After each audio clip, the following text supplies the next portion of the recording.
Hey there, I'm Greg Finn, And I'm Jess Budd. and it is officially Marketing O'Clock here on April 26, 2019. Remember, you can catch our famous Friday news shows each and every Friday morning. And if you want to follow along with us in our show notes, just head over to marketingoclock.com for all the links from today's articles. And please subscribe so you don't miss a single episode. All right, first up this week is the Q1 2019 report from Merkle. And this is their digital marketing report. And there is a lot of very interesting information in the report. A lot of stats. Yes. And the lead here is that total paid search spending growth continued to decelerate for the fifth straight quarter. I like that word, decelerate. I don't in this context. Not in this context, no. Because it's still growing. It's just growing slower. Yeah. So you hear this, you're like, oh my goodness, the deceleration is happening. But you're still increasing the growth overall. Right. But if you think about it like a car, you decelerate, you're slowing down, but you're still driving. That's true. That's true. Right? So people just need to get familiar with cars. Yeah, you're still driving, still going. Yeah. Okay. Forward. Straight ahead. Straight ahead. Okay. And Google is leading the way here. One of the most shocking things that I saw was that overall, 98% of the paid search spend is happening on Google. And that seems like kind of a no-brainer, but 92% of all spends are going to Google, which is crazy. Wait a minute. All spends. All paid search, 92%. Google has a 92% share of all the paid search spend. And 98% of all the mobile spend in the whole world. Paid search, yes. Paid search mobile. Absolutely. That's huge.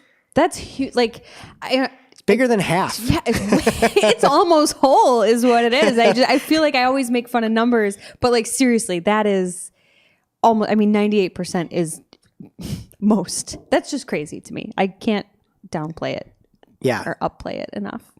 Okay. And then one of the really interesting parts of this summary or findings is that the search spend on desktop and tablet devices grew just 2% year over year.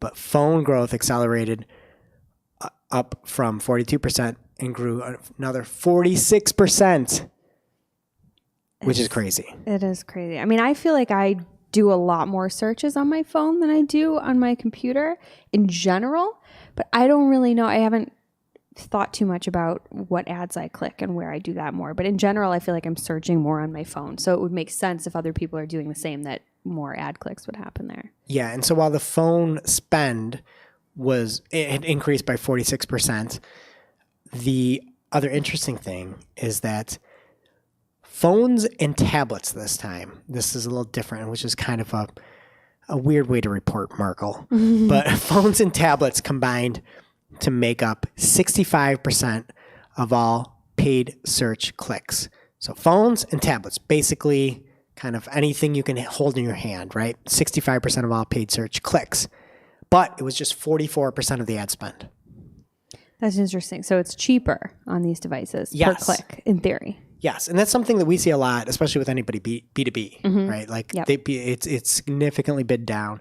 Even many B2C folks, it's bid down or you kind of segment it off there. So it is seeing an uptick, but if let's just pretend in a ideal world, everybody actually knows what they're doing here and there's some correlation, these phone and tablet users might not be as effective as the kind of old school desktop folks.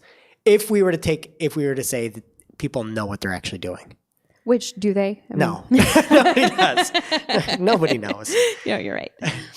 All right. So another really interesting fact that came out of this is that overall text ads saw a 12% decline in ad spend year over year. And so you might be thinking, well, how are things still growing? Shopping is up 41% year over year. And when you look at shopping, the mobile shopping ads specifically, each click garnered 12% more revenue. So it's more competitive. And again, the ad spend is moving towards shopping, even though you look at it, it might be like text ads are down. No, it's shopping is kind of taking over. That is, again, this stuff is blowing my mind. I'm an old lady, so I might like search for things on my phone. But when I'm shopping, I tend to do it on the computer. I don't know. I don't know. Maybe people are just feeling more dangerous than me and they're doing a lot of shopping on their mobile devices. I'm not as impulsive as I probably should be on my phone, I guess, with stuff like that. But I feel like I go against the grain. Our sound engineer here, Hope, is itching to buy an Instagram, right on Instagram. True. That's her only wish, and it's coming true. Her only wish. And I thought last week we talked about the fact that you just turned 21. Oh, yeah, that's right. I'm super young. Yes. I'm an old lady in practice, but not in real life. All right. And this is actually some commentary added from Merkle in the report. But what they said about the shopping and text ad kind of, discrepancy is that taken together, the shopping and text ad trends seem to indicate Google is prioritizing Google shopping ads in some situations that would have previously featured text ads. Furthermore, shopping units are cannibalizing traffic that might have previously gone to those text ads. So, again, shopping ads aren't as easy as some of the text ads and have a whole bunch of frustrations that come along with them. But hey, what does it mean for you? At the end of the day, you hear that this growth might be decelerating. We're not talking about a drop. It's that deceleration. Right. So the spends are still increasing. Like, don't get it wrong. And the biggest thing to watch for, I think, is, what's coming next? Is it shopping ads? Is it something else on the display side of things? Mm-hmm. Text ads obviously is going down a little bit, but it's because the shopping ads have pictures. Like, why wouldn't people click on those? Surprise, surprise. I know. Okay. And then lastly, in the report, Instagram spend grew 44% year over year with increases in both pricing and ad impressions. And I've got a feeling that it's because it's defaulted on with any Facebook ad. Yeah, that's what I was going to say. Do you think that all of those people realize that they're even spending on Instagram? I mean, if you have automatic placements selected, which is the default, to your point, probably not. And every time I speak to a Facebook rep, which is actually pretty frequently, they unfortunately, but they recommend every single time. It's like a super hard recommendation from them. They say, our systems can learn better and do better for you if you have automatic placements and you're just going across all this inventory. But my complaint with that is you can't track by network that way. So I will never do that, but they're pushing that really, really hard, really, really hard. So this makes sense. Yes. And of course you need to be on Facebook stories. That's very important as well. Ooh, we'll talk about that later. Several people are. All right. And believe it or not, that's it for this week's major news. And it's on to this week's lightning round. Pew. And finally, I have a lot of news to share in the paid universe. I feel like it's been a lot of non-paid lately. So not this time. Greg, you get a little bit of a break. I have a lot to say. I have a lot to say too. I know you do. Sorry. It's not really a break for you. All right. So first up here, new signals are coming to smart bidding for mobile app and shopping campaigns on Google. If you're running app or shopping campaigns and using automated strategies, Google's going to start looking at more signals to inform your bidding, basically is what that means. Specifically for shopping campaigns, they're going to start looking at price competitiveness. That's the price of your products versus your competitors, as well as seasonality. So your ads could behave a little bit more different around Christmas time, say, when everybody's shopping, versus just, August. My biggest issue with this, and even anything about that kind of price sensitivity, Google Shopping is the only thing that I know of that is a Google property that's still paid inclusion. Only. Yeah. Only. The only way to be in Google Shopping is to pay for that. And that does not seem fair to any, and they do a terrible job disclosing it as well. There's a very little sponsored at the very top right of the answers there. But guess what? Somebody's advertising for these things. There's money behind it. There might be some breaks that bigger companies have, but if you're promoting money to push something, it's probably going to be a higher price. Excellent than point. Somebody that doesn't have, I'm just saying, like, saying that you're going to focus on like a price sensitivity. If you really wanted that, include everything. And don't just be paid inclusion. And don't just make it pay for play to be in Google Shopping and seem like you're this all righteous being. No, you're making people pay to get into your shopping listing, and you're doing a terrible job disclosing it. And the only way you can show up with those images there on desktop is to pay for it, and it's unfair. There you go. I'm ramped up today. Yeah, no. You're right though, because I mean, that could affect the price too of the product. So to your point about larger companies versus smaller retails that have to pay to play, that could eventually end up changing some of the prices they have to charge for things. Question So for you, Jess. now they're going to be punished. I sell sneakers. You do. Yes, There you I've go. got this pair. That wasn't the question. That was just a statement. Oh, I've got this pair of sneakers on deep discount. okay. Should I spend a lot of money promoting it? Sure. Okay. Well, you just ruined my point. Well, I just feel I'm like, saying, like, if you've got something at a bare bottom pricing yeah. and everybody's going to buy it because of your price, why would you ever even advertise? Why would you put it into Google Shopping? Well, you have to, otherwise nobody's going to see you because it's pay for play. But that's your point, isn't it? That's my point. Yeah. That's my point. You wouldn't, if you had the lowest price on these things and you were being the best result for your customer, you might not have ad budget to do Google Shopping. ads. Or you might just do a text ad and then no one is going to see it because those are decelerating. I take umbrage with Google Shopping because it is pay for play. All right. Well, I want your opinion on this then, because app campaigns are also going to have some additional signals here. Google's going to look at the strength and quantity of an app's reviews. So if they have positive reviews and a larger number of them, that could be a signal for automated bidding as well for app campaigns. Do you have strong feelings on that at all? I think it's better in general. It's kind of like a quality score for apps. Okay. So I like that thought where I'm not going to like make it easy for somebody to have some spyware jammed down their phone. Like I appreciate that part of it. Okay. So I take no umbrage with this one. How about that? Yes, I really just wanted you to say that word again. It's good. All right. So these updates are coming soon. Google said there's no official date, so keep a lookout. Next up, Twitter's ad revenue jumps 18% as marketers invest more on the platform. And that's according to an earnings report Twitter released earlier this week. I'd like to start off by saying if they improve their ad platform a bit, that number could just be much higher. It is insane. And the one thing that I love is all of these people that are these like stock professionals. You know, it's the Jim Cramers and all these folks on Twitter that are all, you know, I'm bullish on this, I'm bearish on that. If any of these people saw the Twitter ads platform, they'd run for the hills. He'd be like, hey, I'm Greg Finn, Jim Cramer here, and sell.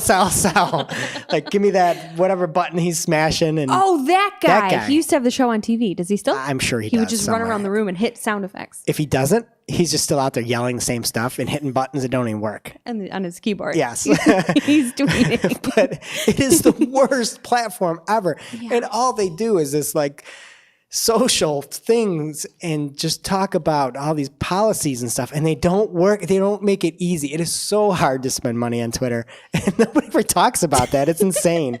People are just like, oh, look at the MAWs or MAUs, the monthly average users.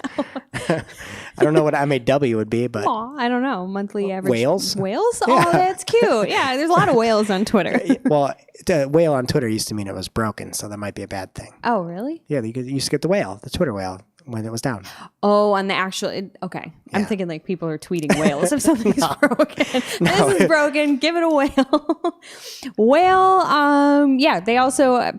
In the article did talk about engagement with ads going up, but cost per engagement going down. So even though we just complained about how terrible a platform it is, it might be time to rethink advertising there if you're not already, only because people seem to be spending more effectively. I don't know how they're doing it. They must be manipulating the system. It's got to be magic. Yeah. There's got to be, it's just David Blaine and David Copperfield. Any of the Davids are out there killing it on Twitter. What's that other guy? The one in Vegas. Chris something? Siegfried and Roy? No. The Chris Angel, Mind Oh, Freak. with two S's. Is it? I don't know. Yes. Chris Angel. Yes, that's how you pronounce I it. bet he doesn't have an H It's either, French. right? CRISS? Angel? I don't know. Mind Freak? I don't know. Anyway, he's out there advertising on Twitter. Okay. Next story is directly from Spotify, and it's called Building New Roads for Auto Marketers on Spotify. Let's just appreciate that pun for a second because it's cute. Because it's about cars. That's why. Building That's why it new works. roads. Get it? They also, so that was the title. And then if you read the article, they say in there, so we're paving new roads as well. So they reused it, but they changed it a little bit. Anyway, so what's going on? They being Spotify has a new collaboration with Oracle Data Cloud. Specifically for auto advertisers, they're now going to be able to build custom audiences of potential car buyers, quote, across every vehicle segment and stage of the car buying cycle. Yes. And what was the number that they said people bought a rate at? Pretty high. They claim that Spotify users purchase new vehicles at a 26% higher rate than the national average of car buyers. Okay. So let me just interrogate you for a second. God. Spotify users have historically bought cars at a 26% higher rate than other folks out there. Yes. Scorching hot take. Get the ice pack.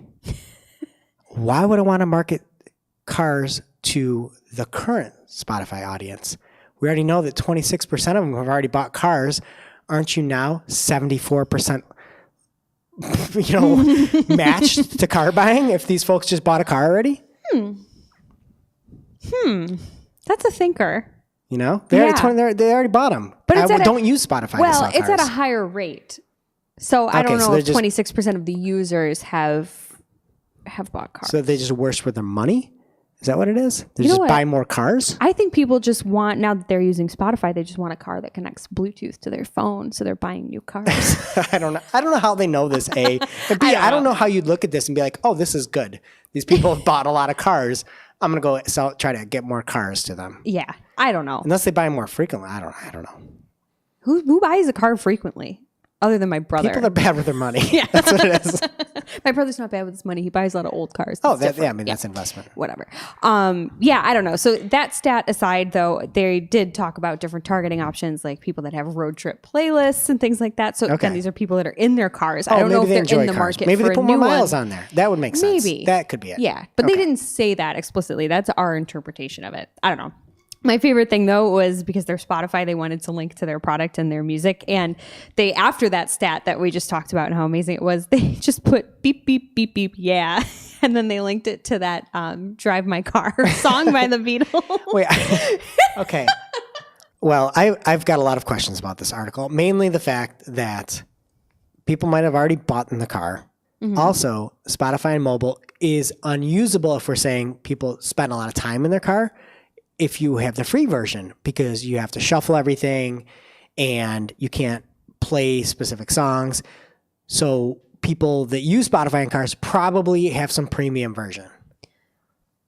I guess that's a fair point, but I don't know that it necessarily matters whether they're in the car or not. So the people that don't have the free version, if they're listening at the desktop and they've been making a playlist for their upcoming trip and their car is going to die on the trip. I mean, we're assuming a lot of things here.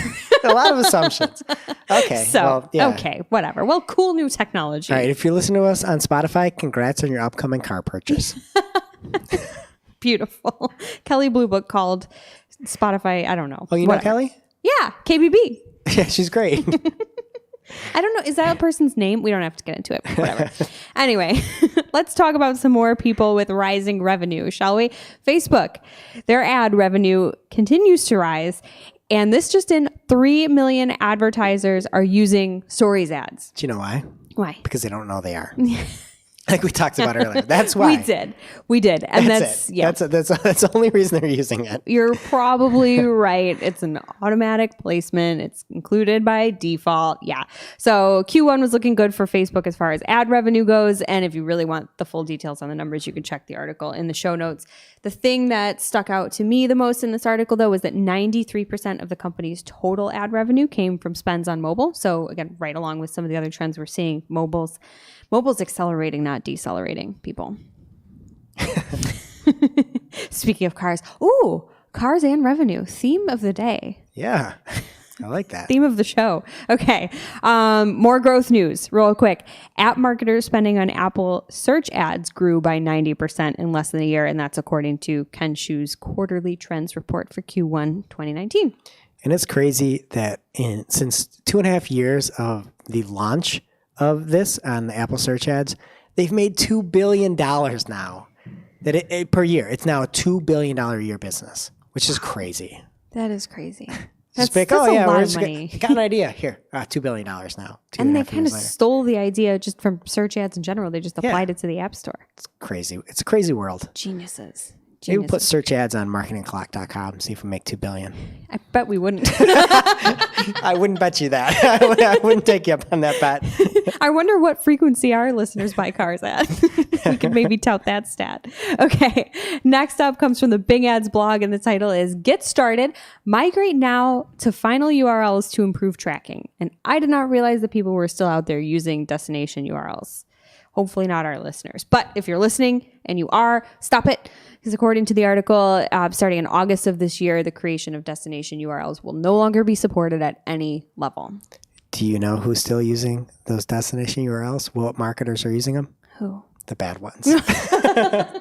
I really was afraid. I thought you were going to say you were. No. And I was really, really sad to be sharing the mics with you. Never mind. All good. Yeah, the bad ones. So if you're one of those bad ones, go to the article on Bing's blog. There are instructions if you can't figure it out how to change that. They did say, as well as not being able to create them in August, though, they're going to stop serving any elements that use them. So if like your site links haven't been updated, but your ads have, your site links aren't going to show anymore. So get in there and change anything that may be lingering with a destination URL in your Bing ads. Yep. And to your point, check out your ads and your site links. Everything. Anything with destination URL. Yeah. Don't miss it. Okay. Next story. Why Netflix may have to introduce ads and how TV is becoming a programmatic medium. It's a great article with lots of stats about Netflix's success in Q1, but we've been talking so much about that stuff. Let's talk about something else in the article. This little nugget in there that subscriptions to streaming services have surpassed cable subscriptions for the first time in the US. So that's pretty amazing. It is. They crushed them. It's 115 million for the four major services to 89 million of cable, satellite, telco, and others. And that's crazy. That's crazy, especially because it is only 4 services compared to how many cable and satellite companies. I could name at least. All these other people that send you all that direct mail. Oh, direct mail. That's cute. It's not cute. It's killing the world. Well, that's why. Yeah, you're right. You're right. Right into the recycling bin. I don't know. I guess implications for us marketers, obviously we need to be on the lookout for new opportunities for ad inventory on these platforms, as well as shifts in the way some of the audiences and targeting work. I think historically some platforms have built certain audiences or at least demographics, geographic areas out of demographics from Nielsen. So we're relying a bit on that data now, but just think of all the ways that it'll be possible to collect and segment data now that more people are using these streaming platforms. If we can get access to any sort of segments that way, I feel like there could be some really amazing things coming. And last here in our paid round, announcing the Google Ads API Doctor. This is from the Google Ads developer blog, and it's fairly technical. So if you're a user of the Google Ads API, we encourage you to read through it. The gist, though, really is that it's a new tool that can help make sure your client library is correctly configured. I like that. I want to call it the Google Ads API MD. Ooh, API MD. API MD. I like that a lot. Yes. Sounds like a Will Smith movie. API MD. Yeah. He's just right, like MIB or RPID or whatever those are. RFID? No, Chips? wasn't there like some I don't know, there's some movie with ghosts or something. Oh, I don't know. RIPID or something. I don't know, something weird. I'm just picturing Will Smith with a stethoscope on and he's like up to a computer listening to it, even though I know an API is not a computer. But that's all I can picture. Like from I Am Legend. That's IML. IAL. He had a stethoscope there. Did he? Yes. Probably. I don't remember. He was a doctor. I only remember is the dog from that movie, and I don't want to spoil anything, but it's very sad. It definitely is. All right. Okay. That's Anything left in paid? That's it. That's it. All right. Now on to non-paid, which we'll start flying through here. First up, Google Posts can now highlight customer testimonials in some countries. And from Google, they gave out a tweet that said, in some countries, Google My Business now provides suggested posts to help you showcase positive reviews. Which countries? I don't know. Nobody does. Everything just says some. It wasn't in the article, so I don't know. It wasn't. But I do think the U.S. is one of these countries because I have seen it in one of the accounts I have access to. Yes. And so the posts are going to be automatically suggested based on 4 or 5-star reviews that were recently left for your business. It's pretty awesome. I like it. Yeah. Helping people make more content easier. Yeah. They look really good. They look kind of like the posters they send you that you can put in your store. If you've ever seen those, they look the same. Great. Next up is the official AMP plugin for WordPress now supports AMP Stories from Matt Southern at Search Engine Journal. And the AMP plugin is getting an upgrade, although the name of the plugin is called the experimental alpha version of the AMP plugin. Whoa. So you got to go off grid to get this one. But once you do, the capabilities are going to include creating and reordering AMP story pages, dragging and dropping blocks for all you Gutenberg folks out there, managing your content overall as part of WordPress, creating new elements such as text, video, images, a whole bunch of stuff. If you want to do AMP stories, you want to go to the experimental alpha version of Google's official AMP plugin. That also sounds like a movie. I don't know if Will Smith would be in it, but somebody cool would. Bruce Willis, the experimental Steve alpha. Gutenberg. Who's that? I don't know. Oh. Wait, wasn't he the printing press? Well, that's what Gutenberg is named after. But I don't know. Not I Steve. feel like there's some Steve with a G. Somebody will Probably is. let us know. We'll find out. And again, I mentioned it in passing, but this is made for WordPress's newest release with all the blocks called codename Gutenberg for the printing press fella. Beautiful. Steve, we'll call him. It's probably not his name at all. All right, next up from Barry Schwartz over at Search Engine Land, Google starts showing more images in web search results. Barry is a very funny but very dry guy. And he'll tell you he's not funny, but he's funny. And you can tell it by this byline. He says, again, I'll just read the whole thing, then the byline. Google starts showing more images in web search results. It might be time for you to focus a bit more on image SEO.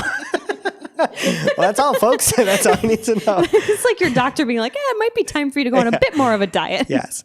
And so SEO Clarity had published a report that looked at images in the top 10, and it jumped from 24% to 34%. So there's a 34% chance you're going to see images in the top 10.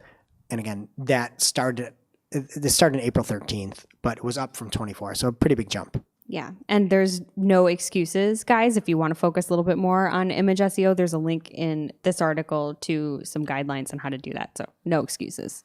Listen to your doctor. Yes. Dr. Ads API MD. All right. And next up is from Twitter, strengthening our approach to deliberate attempts to mislead voters.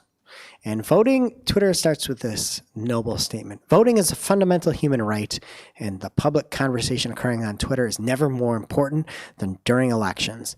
Basically, if you want to report a tweet, you can now report it as misleading about voting, and it will go to a special group of folks. And bless those folks' hearts. Do you know how many people on each side of everything is going to just say everybody else is misleading? And then you're going to have funny memes about something out there, and other people aren't going to think they're funny, and it's going to be a disaster. So bless their hearts, whoever is getting any tweets that are being reported as misleading about voting. Man, they're like right in the crossfire of all the crap slinging. Not a fun job. No.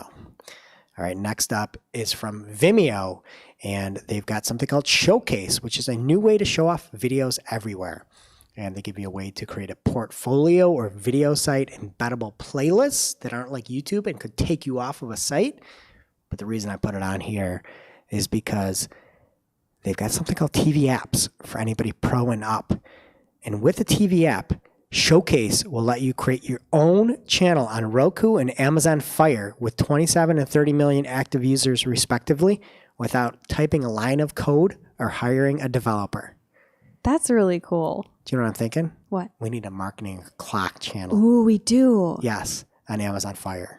We do. And Roku, because I have a Roku and I watch those stupid channels all the time. You're about to get a lot more stupid channels. I'm excited. They have like failed channels and stuff, and I just sit there and eat breakfast and just watch it. So yeah, if there's a marketing clock one, I could just get my news. Just eating your Fruit Loops, watching some fails.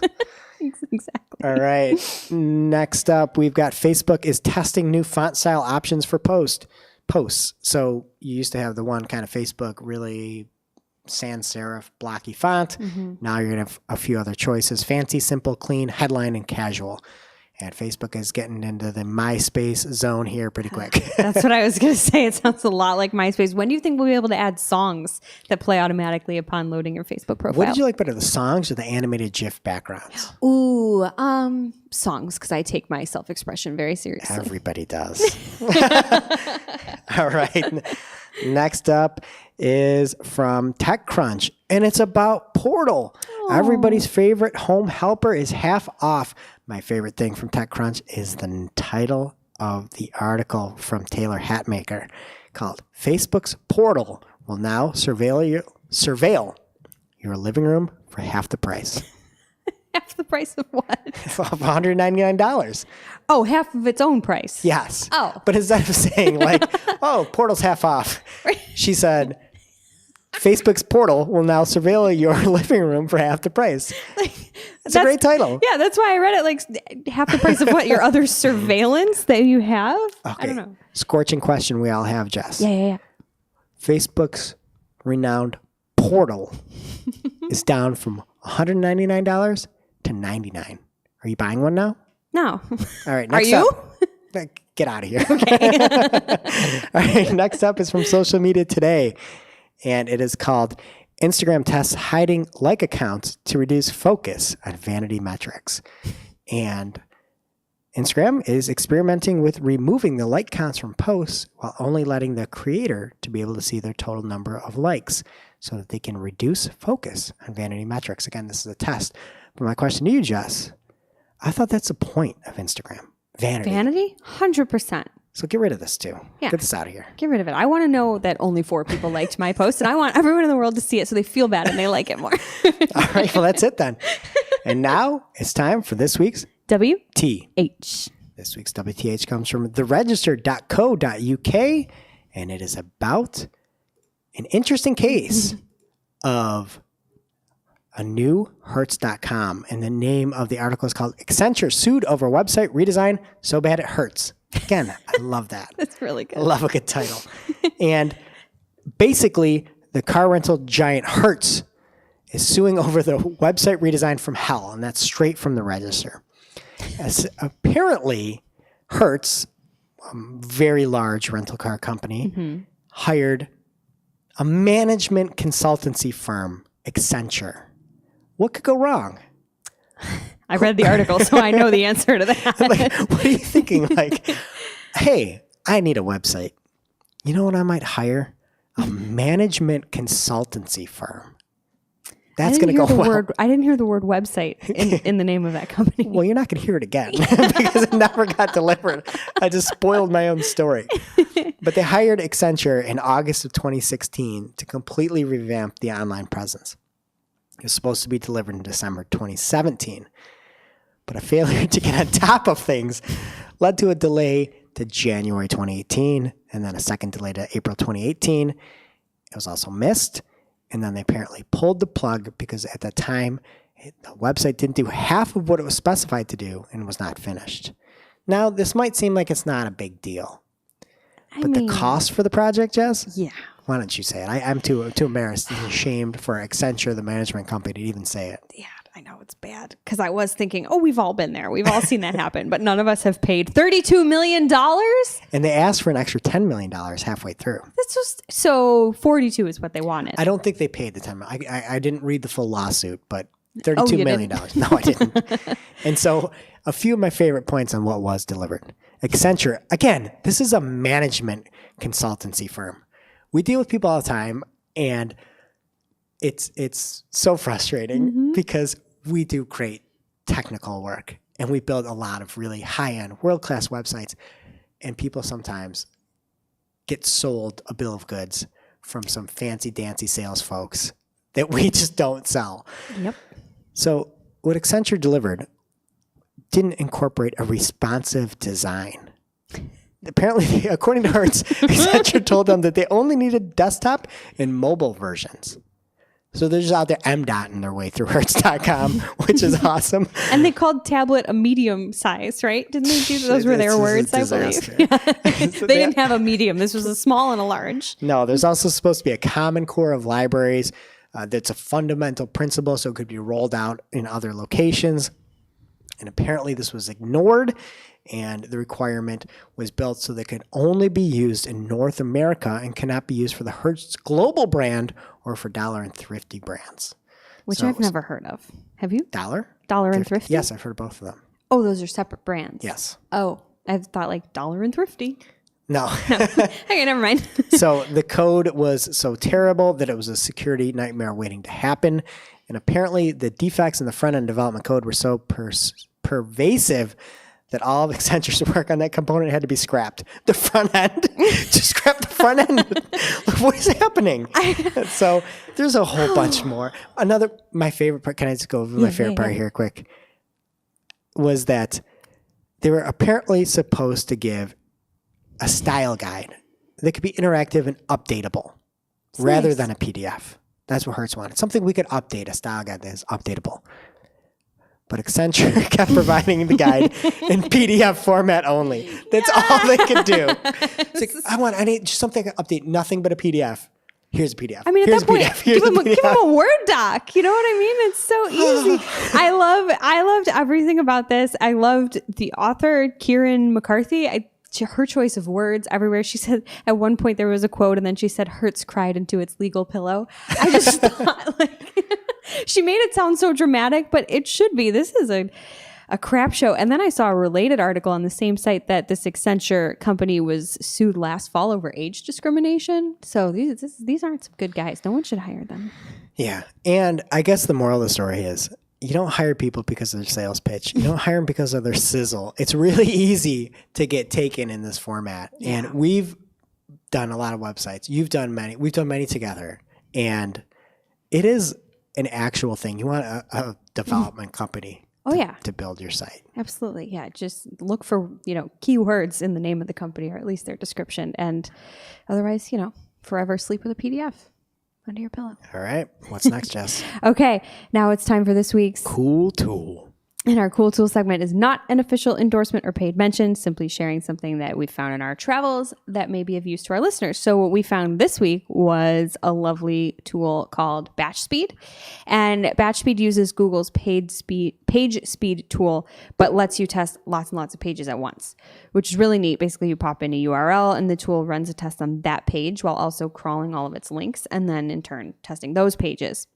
So it's a lot faster to just get things done and check multiple pages at once. You can also submit a list of URLs or a sitemap too to get that done. So depending on the size of your site, it might take a minute or two, but it's worth it. It grades each page for you, just like Google's page speed tool does. And it also makes suggestions for speeding it up. So if you have a large site or just a bunch of pages you want to check at once, it's a pretty fast way to do it. So if you have a need for speed, check it out at batchspeed.com. Oh, I have a need for speed. Yes. All right. Now for this week's must-read marketing article of the week. An article so in-depth, so detailed that we simply cannot cover it in its entirety on today's show.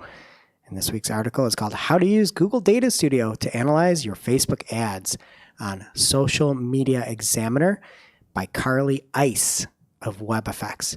And she gave us the chills with this article where she gives a detailed breakdown of how you can splice Google Data Studio. You need to use Supermetrics, just a quick disclaimer, which has a free 14-day trial and then is paid after that. But she shows you how to create charts, how to get the right data source, how to build a chart using data settings, how to customize it to track anything that you want, including demographics, age, gender, dates, engagement, and much more.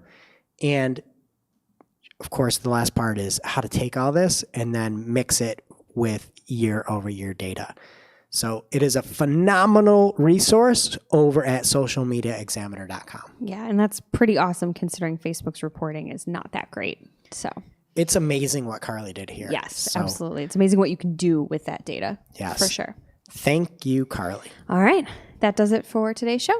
It is now officially not Marketing O'Clock. Remember, you can catch everything from the show on marketingoclock.com. Please be sure to subscribe while you're there so you don't miss a single episode. And we will see you next week.